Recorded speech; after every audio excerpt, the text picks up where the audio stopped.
बिहार में कोरोना की स्थिति गंभीर होती जा रही है। इस महीने में कहें कि 5,000 से ऊपर केस हो चुके हैं।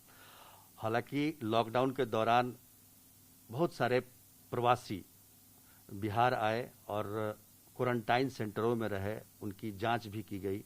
काफ़ी संख्या में लोग पॉजिटिव भी पाए गए। लेकिन बिहार सरकार को एक चिंता सता रही है कि इतने ज़्यादा संख्या में प्रवासी आए हैं अपने घरों को, तो हो सकता है उससे जनसंख्या में वृद्धि हो सकती है।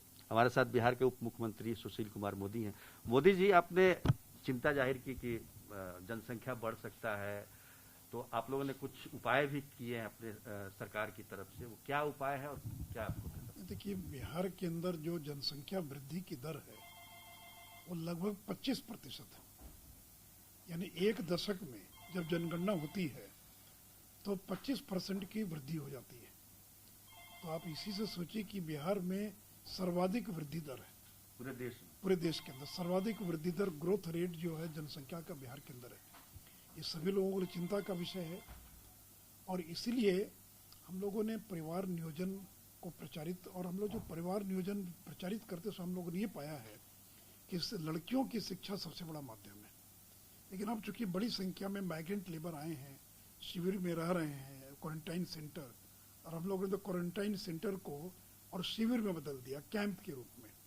तो उनको सुबह योगाभ्यास कराते हैं, उनको और भी बहुत तरह की का प्रशिक्षण दिया जाता है। दिन भर क्या करेंगे, और जाते समय उनको हम लोग परिवार नियोजन की जो गर्भ निरोध से जुड़ी जो सामग्रियां हैं जो मांगते हैं उनको हम लोग उपलब्ध कराते हैं। और हर एक को कंडोम का 2 पैकेट हम लोगों ने दिया है।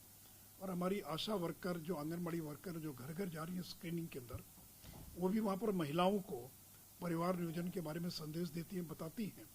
और फिर जो लोग मांगते हैं, चाहे वो गर्भ निरोधक गोली हो या कंडोम हो। और मई महीने में हम लोगों ने करीब 15 लाख से ज़्यादा और कंडोम वितरित करने का काम किया है।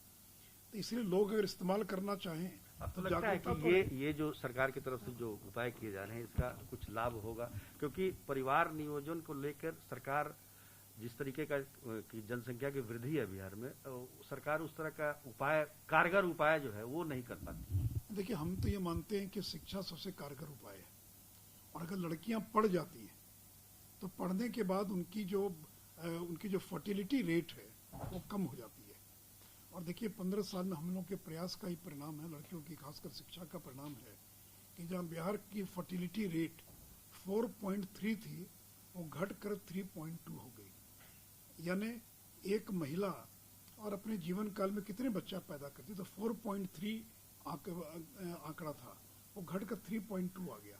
लेकिन आप देखेंगे जो लड़कियां मैट्रिक पास कर गई उनकी फर्टिलिटी रेट और कम है। जो लड़कियां ग्रेजुएशन कर ली उनकी फर्टिलिटी रेट और कम है। तो इसलिए केवल परिवार नियोजन का प्रचार तो एक चीज़ है, लेकिन शिक्षा जो है ये सबसे कारगर उपाय है।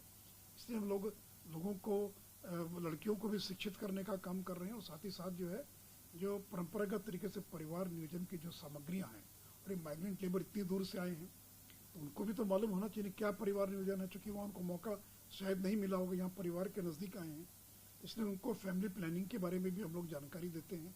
और फिर जो गर्भ निरोधक जो उपाय हैं उसमें जो चाहते हैं उनको वो हम लोग उपलब्ध कराते हैं। मोदी जी, ऐसा भी होता है क्या जानकारी के लिए कि कोई वर्ग विशेष या कोई इस तरह का समुदाय विशेष में जनसंख्या की का दर ज़्यादा है, ऐसा भी है? नहीं, देखिए, जहाँ गरीबी है वहाँ जनसंख्या दर ज़्यादा है। इसलिए मैंने कहा कि जब लड़कियाँ ग्रेजुएट हो जाती हैं, मैट्रिक हो जाती हैं, किसी समुदाय की हो, हिंदू हो मुसलमान हो, तो उनके बच्चे कम होते हैं। और अगर गरीब आदमी है तो वो नहीं जानता इन सारी चीज़ों, वो उपाय भी नहीं जानता है कि कैसे जो है और उसको रोका जाए। इसलिए आप पाएंगे कि जो गरीबी, इसलिए सबसे बड़ा कारण गरीबी और अशिक्षा है। गरीबी अगर कम है और शिक्षित लोग हैं तो उनके बच्चे आपको कम पाए जाएंगे, चाहे वो किसी धर्म के लोग हों। तो चलिए, क्वारंटाइन सेंटर से परिवार नियोजन को लागू करने का एक अच्छा अवसर सरकार को प्राप्त हुआ। और लेकिन सरकार का मानना है कि खास तौर पर लड़कियों में अगर शिक्षा का प्रकाश फैलता है तो जनसंख्या अपने आप कम हो सकती है। कैमरामैन नदीम आलम के साथ सुजीत कुमार झा, पटना।